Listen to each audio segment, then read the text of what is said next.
अस्सलामु अलैकुम नाज़रीन कराम, नई वीडियो में आपको खुश आमदीद कहते हैं। इस वीडियो में मैं एक इंतहाई अहम मौजू पर बात करूंगा और वो होगी army chief general Asim Munir और लेफ्टिनेंट जनरल नदीम अंजुम के हवाले से। अगर ये दोनों जनरल साहिबान इस पर गौर करें तो अच्छा है, लेकिन अगर नहीं गौर करते तो यकीनन इसका खमियाजा भुगतेंगे। मुझे लगता है कि नून लीग को ना कोई जवाब हो गया है, या फिर नून लीग इक़्तिदार में आने के लिए मिलिट्री लीडरशिप से, मिलिट्री इस्टेब्लिशमेंट से जो तवक्को कर रहे थे, शायद वो तवक्को उनकी पूरी होती नज़र नहीं आ रही। क्योंकि अब कुछ दरारें नहीं बल्कि अच्छी खासी गालम गलोच ब्रिगेड मैदान में आने वाली है मौजूदा फ़ौजी क़यादत के ख़िलाफ़। ये एक अहम गुफ्तगू है जिस पर बात होगी। आप सिचुएशन देख लें, इस वक्त मौजूदा फ़ौजी क़यादत पर इल्ज़ाम यह है कि वो नवाज़ शरीफ को हर सूरत इक़्तिदार में लाना चाहते हैं और उनको वज़ीर आज़म की कुर्सी पर बैठाना चाहते हैं। ये बात ज़ुबान ज़द आम है और ये कोई ढकी छुपी बात नहीं है। हमारी फ़ौजी क़यादत पर यह इल्ज़ाम बहुत धड़ल्ले से लगाया जा रहा है और समझाने वाले समझा भी रहे हैं कि ऐसा मत किया जाए, क्योंकि अगर साफ शफाफ इलेक्शन नहीं होंगे, मुतनाज़ा इलेक्शन होंगे, तो इस वक्त जो क्राइसिस नज़र आ रहा है इससे कहीं ज़्यादा क्राइसिस बढ़ जाएगा। क्योंकि ना पाकिस्तान के अंदर और ना ही पाकिस्तान से बाहर कोई इन नताइज को तस्लीम करेगा। उसकी वजह यह है कि दुनिया जानती है, हमारे पाकिस्तान के अंदर बसने वाला हर शहरी, हर ख़ानदान जानता है कि इस वक्त पाकिस्तान तहरीक इंसाफ और इमरान खान नंबर 1 है। इसलिए उनको इलेक्शन से आउट करने के लिए, सियासत से आउट करने के लिए दिन रात कोशिशें की जा रही हैं, और ये कोशिशें हमारी इस्टेब्लिशमेंट की जानिब से की जा रही हैं। क्योंकि अब ये चीज़ें आहिस्ता आहिस्ता खुल के सामने आ रही हैं और समझाने वाले समझा रहे हैं कि ऐसा ना किया जाए, ऐसे इलेक्शन मत करवाए जाएं, पिक एंड चूज़ मत किया जाए, सिलेक्शन मत की जाए। इलेक्शन हो, साफ शफाफ हो, पाकिस्तान के अवाम जिसे चाहें उनको मुंतखब करने की इजाज़त दी जाए और इसके रस्ते में दीवार मत खड़ी की जाए। क्योंकि अगर ऐसा किया गया तो हमारी अवाम और हमारे इदारों के दरमियान फासले बहुत बढ़ जाएंगे और कशीदगी में बेपनाह इजाफा होगा। पकड़ दकड़ का सिलसिला अभी भी जारी है। कल एक पढ़े लिखे नौजवान बैरिस्टर अब्दुल्ला मुमताज़ कालों वो जद्दे से रवाना हुए। पहले उन्होंने chief justice Islamabad high court से बेल करवाई, प्रोटेक्टिव बेल। उसके बाद इस्लामाबाद एयरपोर्ट पर उन्होंने लैंड किया और जद्दा एयरपोर्ट रवाना होने से पहले उन्होंने एक मुख्तसर वीडियो रिकॉर्ड करवाई और बताया कि मैं जद्दा एयरपोर्ट से इस्लामाबाद एयरपोर्ट की तरफ जा रहा हूँ। उनका बुनियादी मकसद ये था कि मैं आ रहा हूँ, मैं सरेंडर करने आ रहा हूँ, क्योंकि वो PTI 76 से पाकिस्तान तहरीक इंसाफ के उम्मीदवार थे। लेकिन जैसे ही वो इस्लामाबाद पहुँचे, इस्लामाबाद हाई कोर्ट वो नहीं पहुँच सके और एयरपोर्ट से ही वो गायब कर दिए गए। चीफ जस्टिस आमिर फारूक ने इस पर काफ़ी नाराज़गी का इजहार भी किया और कहा कि हर सूरत उनको पेश किया जाए। इस्लामाबाद हाई कोर्ट ने यह कहा कि एयरपोर्ट की CCTV फुटेज देखकर बैरिस्टर अब्दुल्ला मुमताज़ कालों को कल तक ट्रेस करें और 76 से तहरीक इंसाफ के मुतवक्के उम्मीदवार के एयरपोर्ट से लापता होने पर वो बेबरम हुए। और उन्होंने कहा कि मैं ये मान नहीं सकता कि जो कोर्ट की प्रोटेक्शन मांग रहा हो वो भाग गया हो। ये मेरे ऑर्डर की खिलाफ वर्जी है, आप खुद देखकर पता करें। चीफ जस्टिस ने यह हिदायत की और आज उस पर समाअत भी होनी है। उनके वकील डॉक्टर बाबर अवान हैं जिन्होंने उनकी प्रोटेक्टिव बेल भी करवाई और कल भी वो इस्लामाबाद हाई कोर्ट में अपीयर हुए थे। फिर शाम को एक वीडियो उनकी रिलीज़ होती है और वो कहते हैं कि मैं एयरपोर्ट से अपने दोस्त की तरफ चला गया, इसलिए मैं आ नहीं सका। उसके बाद उन्होंने कहा कि मैं 9 मई की मजम्मत करता हूँ और 9 मई के वाक़यात में जो मुलविस हैं उनको सज़ा मिलनी चाहिए, और मैं सियासत से भी किनारा कशी इख्तियार करता हूँ और मैं तहरीक इंसाफ का टिकट भी वापस करता हूँ। वो बड़े ही सहमे हुए लग रहे थे। तो इस तरह के बहुत सारे मजालिम हो रहे हैं और इसमें कोई शुबा नहीं है। आंखें चुराने से कोई फ़र्क नहीं पड़ेगा, कोई देखे ना देखे, अल्लाह ताला ज़रूर देख रहा है कि ये सब कुछ हो रहा है और ये किसके खाते में जाएंगे गुनाह और इनका ज़िम्मेदार कौन होगा। इसलिए आपके इख्तलाफात हो सकते हैं, पॉलिटिकल एजेंडा मुख्तलिफ हो सकता है, नज़रियात मुख्तलिफ हो सकते हैं, लेकिन ये नहीं होना चाहिए कि आप अपने ही शहरियों को पकड़ें, अपने ही शहरियों के लिए ज़मीन तंग कर दें, अपने ही शहरियों को फतह करना शुरू कर दें, अपने ही शहरियों को मार मार के उनका हुलिया बिगाड़ दें, अपने ही शहरियों पे जुल्म करना शुरू कर दें। ये किसी भी सूरत ना माजी में और ना ही मौजूदा दौर में कबूल किया है और ना ही हमारा दीन इजाज़त देता है और ना ही हमारा आइन इस बात की इजाज़त देता है कि इस तरह के काम करें।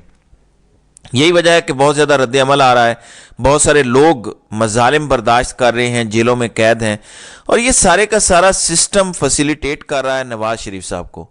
ان کی سزائیں ختم ہو چکی ہیں، پہلے ان کو جیل سے نکال کر بھیجا گیا، پھر وہاں سے واپس لایا گیا، پھر جس طریقے سے ان کی آؤ بھگت کی جا رہی ہے، ان کے مقدمات ختم کروائے جا رہے ہیں، پورے کے پورے خاندان کے مقدمات ختم، سزائیں ختم، سب کچھ ختم۔ ابھی پرسوں ہی ان کی ڈسکوالیفیکیشن ختم ہوئی ہے، لیکن اس سے 24 گھنٹے بعد ہی جاوید لطیف، جو ماؤتھ پیس تصور کیے جاتے ہیں مریم نواز اور نواز شریف کے، تو انہوں نے کہا کہ نواز شریف کو تو عالمی سازش کے ذریعے ہٹوایا گیا۔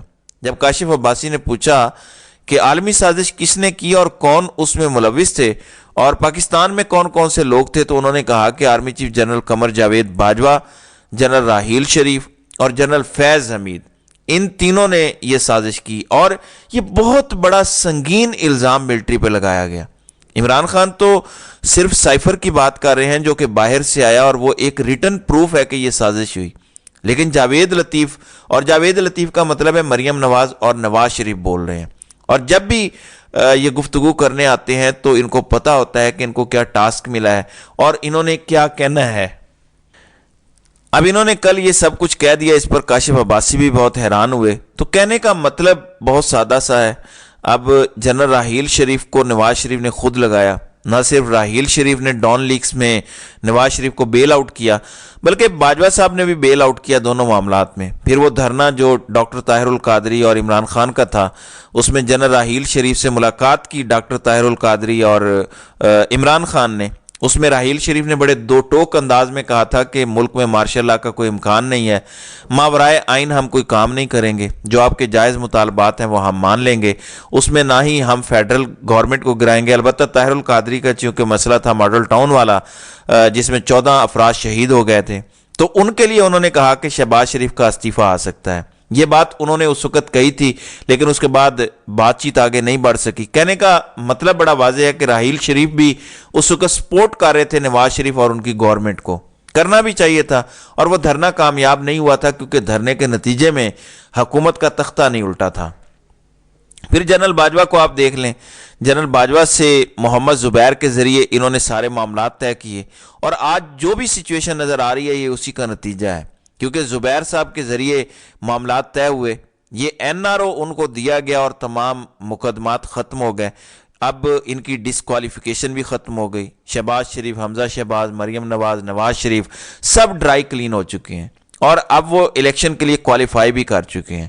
اب اس میں کوئی شک نہیں ہے کہ اسٹیبلشمنٹ کی مکمل حمایت نواز شریف کو حاصل ہے، اور ہر صورت وہ کہتے ہیں کہ ان کو وزیر اعظم ہونا چاہیے، اور اس کے لیے جتنے بھی جتن کیے جا رہے ہیں، اور یہ ہم نہیں کہتے، یہ مسلم لیگ نواز اور شریف فیملی کے بہت ہی قریبی لوگ کہتے ہیں، ان کی سوشل میڈیا ٹیم کے لوگ یہ کہتے ہیں، وہ یہ بتا رہے ہیں کہ اب چیزیں فائنل ہو چکی ہیں۔ تو لوگوں پہ 9 مئی کے بعد جتنا ظلم کیا گیا، کیا وہ اس لیے کیا گیا کہ اس سوچ کو لایا جائے؟ جو ابھی سے یہ کہہ رہے ہیں کہ جنرل راحیل شریف، جنرل باجوہ اور جنرل فیض نے یہ سب کچھ کیا۔ اب کیونکہ الیکشن تو یہ جیت نہیں سکتے، نون لیگ کسی بھی صورت الیکشن نہیں جیت سکتی، اور گراؤنڈ پہ یہ سچویشن ساری سیاسی قوتوں کو نظر آ رہی ہے۔ شاید اسی لیے نواز شریف کے مقابلے میں مانسیرا میں اعظم سواتی کے کاغذات ابھی تک منظور نہیں ہوئے۔ اعظم سواتی کے کاغذات ریجیکٹ کر دیے گئے ہیں، ان کی اپیل بھی خارج کر دی گئی ہے۔ اب پشاور ہائی کورٹ کا لارجر بینچ جو ہے وہ انہیں سنے گا، اور اس کے بعد سپریم کورٹ آف پاکستان میں یہ معاملہ جائے گا۔ تو اس وقت سچویشن یہ ہے کہ زمینی حقائق بالکل مختلف ہیں۔ تو کیا مسلم لیگ نواز یا شریف فیملی کو اس بات کا پتہ چل چکا ہے کہ اسٹیبلشمنٹ اس حد تک نہیں جا سکتی جتنی وہ توقع کر رہے ہیں، جتنی وہ ڈیمانڈ کر رہے ہیں کہ ان کو ہر صورت یہ الیکشن جتوا کے دکھائیں؟ کیونکہ الیکشن جتوانے کے لیے پبلک سپورٹ چاہیے، اور پبلک سپورٹ میں 15-20 کا فرق ہو تو سمجھ آتی ہے، لیکن فرق ہی اگر 5-20 کا ہو تو سمجھ نہیں آتی۔ اس لیے اب یہ جاوید لطیف نے جو کچھ کہا ہے، یہ اصل میں موجودہ army chief general Asim Munir اور موجودہ DG ISI جنرل ندیم انجم کے لیے ہے، کیونکہ انہوں نے یہی کام کرنا ہے، اور اگر یہ الیکشن ہار گئے تو الیکشن ہارنے کے بعد، جو کہ یقیناً ہارنا ہے، تو الیکشن ہارنے سے پہلے ہی انہوں نے بلیک میل کرنا شروع کر دیا ہے क्योंकि जनरल राहील शरीफ, जनरल बाजवा या जनरल फैज़ तो ओहदों पर नहीं है, वो जा चुके हैं और ये जाने वाले के साथ हमेशा यही सलूक करते हैं। जब तक वो सीट पे हो उस वक्त तक कुछ भी नहीं कहते, लेकिन उसके बाद बहुत कुछ कहते हैं। तो उन्होंने अभी से जनरल आसिम मुनीर और DGISI जनरल नदीम अंजुम पर हमला कर दिया है और उनको ब्लैकमेल कर रहे हैं कि हमें इलेक्शन हर सूरत जितवाएं, वरना हम अगर माजी के जर्नैलों का नाम ले सकते हैं तो हम आपका भी ले सकते हैं। तो ये वो मामला है और ये वो सिचुएशन है जिसको इन दोनों जर्नैलों को समझने की ज़रूरत है। तो नाज़रीन कराम, आपकी इस वीडियो के हवाले से क्या राय है? आप अपनी राय का इजहार कमेंट सेक्शन में ज़रूर कीजिएगा।